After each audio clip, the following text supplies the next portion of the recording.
Hey everybody, this is Peschu. Welcome to my channel. Today we're going to have another lesson on elasticity, and we're going to look at the cross-price elasticity of demand.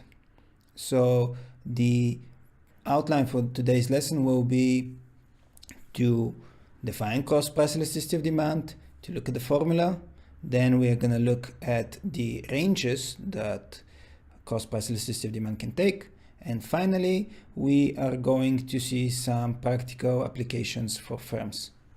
So let's get started. First thing that we want to do is define cross-price elasticity of demand. And cross-price elasticity of demand measures the responsiveness of changes in quantity demanded of one good with respect to a change in the price of another good. So we are going to have two goods.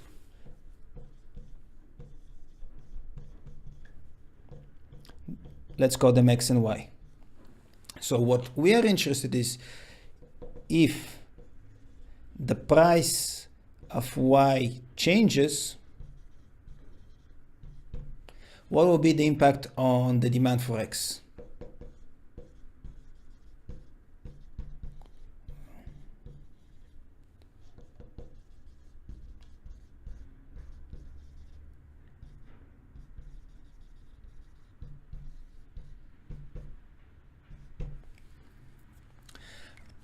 And again, the definition for this would be cross-price elasticity of demand measures the responsiveness of the demand for X with respect to a change in the price of Y. Let's have a look at the formula. The formula for cross-price elasticity of demand can be written as follows. XED, X would stand for cross, is equal to the percentage change in the quantity demanded for X over the percentage change in the price of Y. And we can expand this to get QX2 minus QX1 divided by QX1 over P2, let's call this PY2 minus PY1 divided by PY1, and we can multiply times 100% each of these, but that will cancel out. So we don't really need the percentage terms, but okay, now that we have seen the formula, let's talk about the ranges and what X and Y can be. Now, X and Y need to be related goods. So we have two types of related goods. X and Y can be one of the following. They can be substitutes,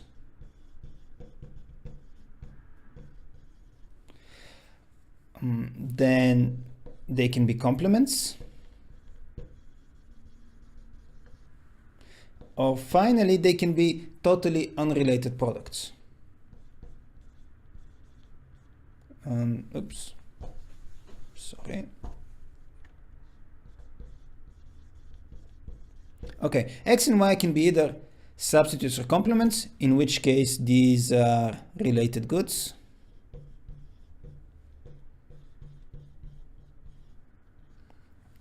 Or they can be unrelated.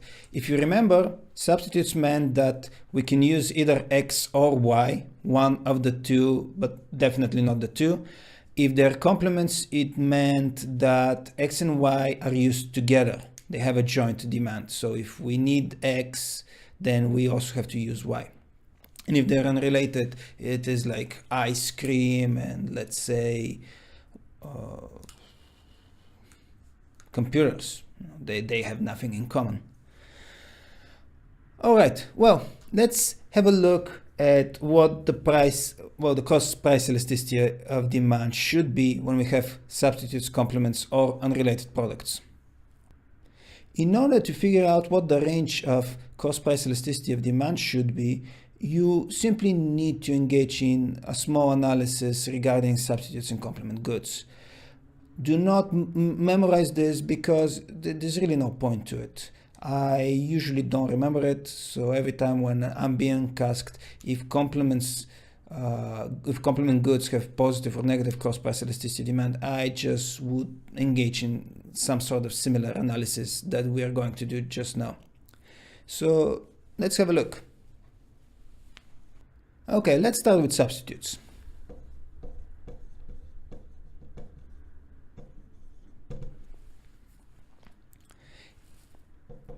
If x and y are substitutes, and let's say the price of y is increasing, this means that the demand for x,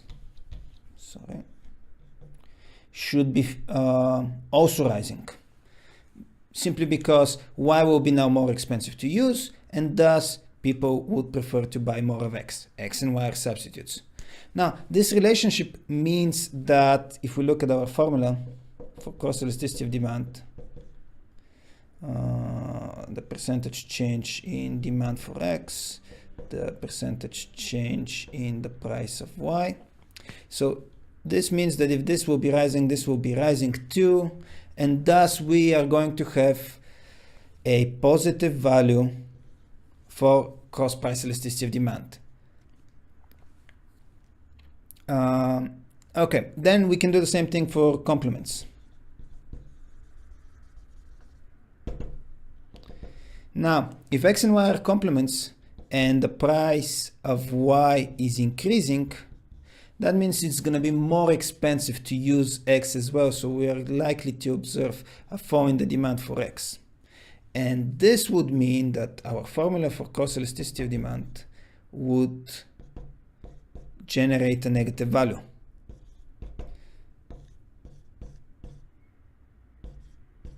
So our price of y is increasing, but the percentage change in the demand for x will be negative, it will be falling, and thus this thing will have a negative value. So do not try to memorize it, try to simply engage in a logical pattern. Substitute goods means that we have a positive relationship between the price of one good and the demand for the other. Thus, these two percentage values here will both be moving in the same direction. If the price of y is positive, the percentage change of x will be positive. If the percentage change of the price of y is negative, then the percentage change, the demand for x, will be negative as well. And thus two negative values will generate a positive value, or two positives will once again generate a positive value. Over here, we're always going to have values with different signs. With complements, if the price of y increases, the demand for x is falling. So in this case, we'll have a positive value in the denominator and a negative value in the numerator. Or we can shift it around. If the price of value is decreasing, then that should generate a greater demand for x. So we'll have a negative value in the denominator and a positive value in the numerator, thus creating always a negative value for XED. We can draw a line that represents all values from negative to positive infinity in order to illustrate whether the two goods x and y are strong or weak substitutes or strong or weak complements. So let's do that next. Imagine that this line represents all the possible values that cross price elasticity of demand can take. So this goes from negative infinity to positive infinity, and somewhere here we have the zero. When we get a high positive infinity value, actually let me add 1 and minus 1. Okay, so if you get values that are greater than 1 and going towards positive infinity, this will be the range of strong substitutes. Strong substitutes. Between 0 and 1, we are going to have weak substitutes.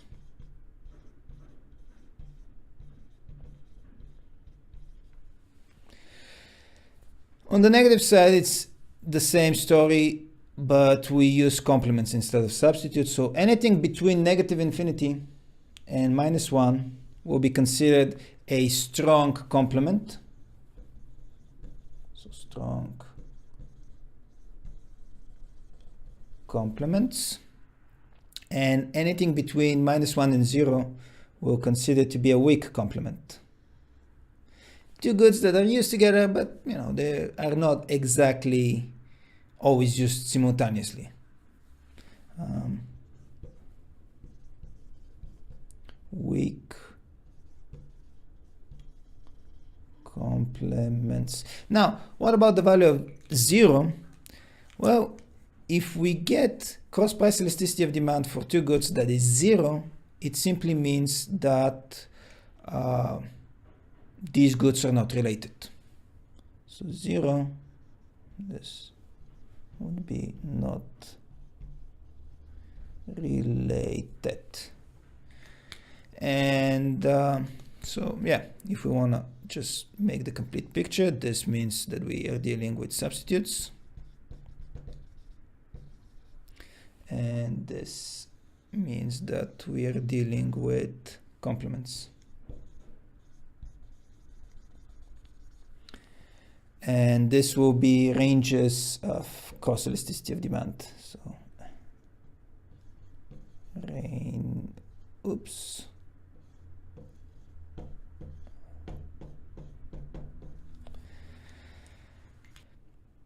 Again, you do not need to memorize these values. Simply remember that whenever you're dealing with substitutes, an increase in the price of one good would lead to an increase in the demand for the other good. Thus, they have a positive relationship, so positive values. And whenever we're dealing with complements, an increase in the price of one good will lead to a decrease in the demand of the other good.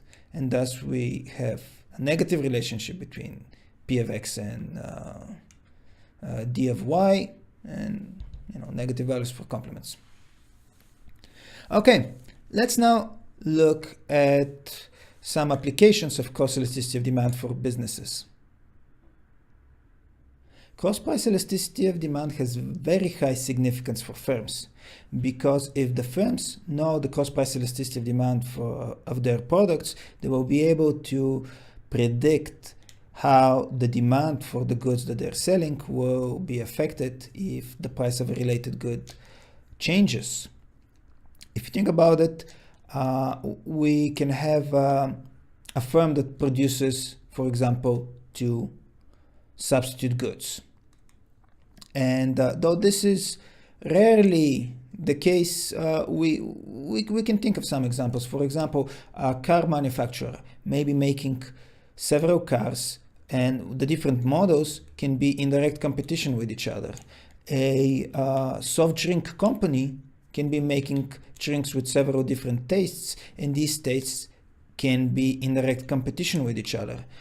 And imagine that we want to stimulate demand for one of these products. We can increase the price. So let's say I'm representing a company producing 2 goods, X and Y, and I want to stimulate the demand for Y. So I'm producing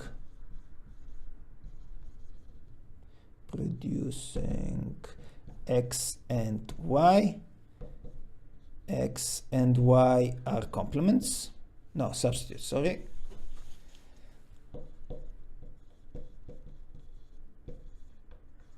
And my objective would be increase the demand for Y.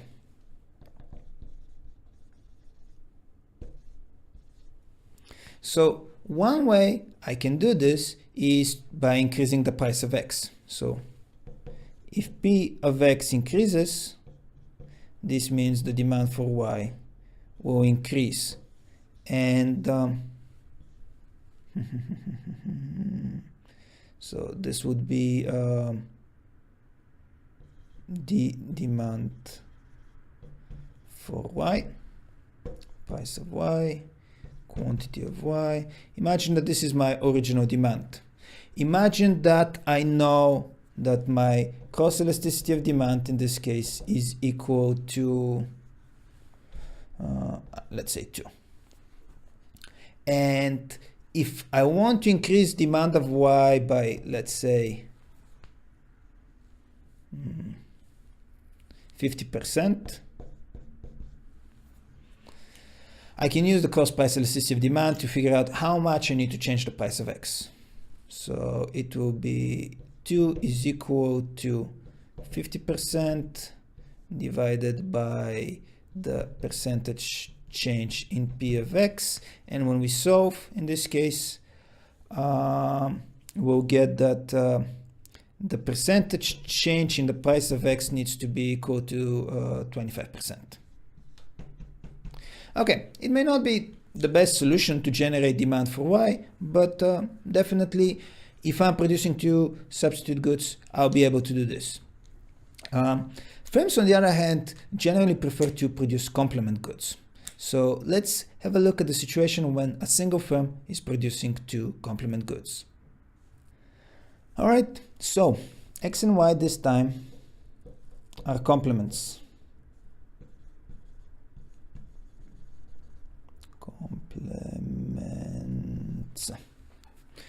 And my target is to generate a greater demand for Y. Target, so increase dy by let's say again 50%. So I want to increase the demand for Y by 50%. If I know that my cross elasticity of demand between X and Y is equal to, let's say, this time we're going to say -4, we can again use the formula and say that -4 would be equal to a 50% increase. Okay, so this is the percentage change in d of Y divided by the percentage change in the price of X. So from here, we can estimate that the percentage change in the price of X would be equal to minus 12.5%. So this firm would be able to generate a 50% increase in the demand for Y by decreasing the price of X by 12.5%, which again is very neat. And firms do that all the time. One simple example that I can think of is companies that sell razor blades for shaving. Usually you're going to find that the way they stimulate the demand for razor blades is by creating discounts for the handles that you install the razor blades on. They would have a promotion during which, or sale, they will cut down the price of the handle. Thus, they would stimulate people to buy these handles. And once you buy the handle, you would start buying the appropriate blades. And you can discover that the blades usually tend to be quite expensive. So a firm might actually decide, I can make a certain loss at the sale of the good X. I'll sell it cheap, but by selling it cheap, I will stimulate people to buy Y, and the increase in the demand for Y will actually compensate the losses that I have made by selling X cheap. And this can be a very practical and award-winning strategy. Many firms do that, but to do it, you need to have two strong complements. Finally, we can look at the case when a firm is selling a product which has a related good on the market, but which is being produced by another firm. In this example, we are going to have two firms, firm A and firm B. So firm A, firm B. A produces X, B produces Y. Let's say that X and Y are substitutes.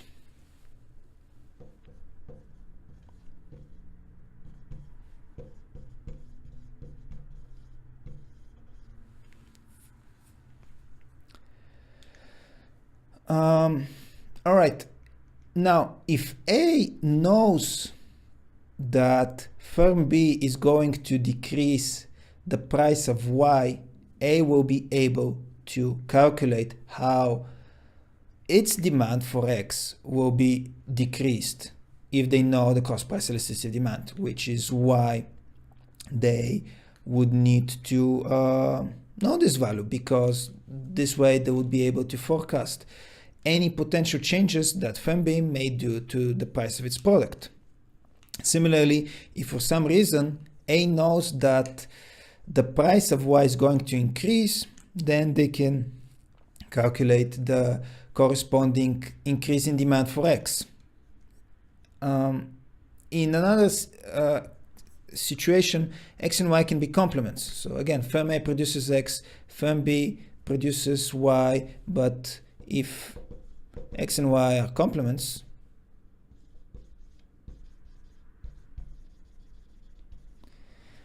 then a change in the price of Y will once again have an impact on the demand for X. Imagine that we have firm B, which is an oil company that sells petrol, and firm A, that is a car manufacturer. If firm B decides to increase the price of petrol, then the demand for X, which are cars, will be negatively affected. And if A knows the cost elasticity of demand between cars and petrol, then it will be able to estimate the negative effect on demand and decline in revenues that it's going to incur from the increase in the price of petrol or Y.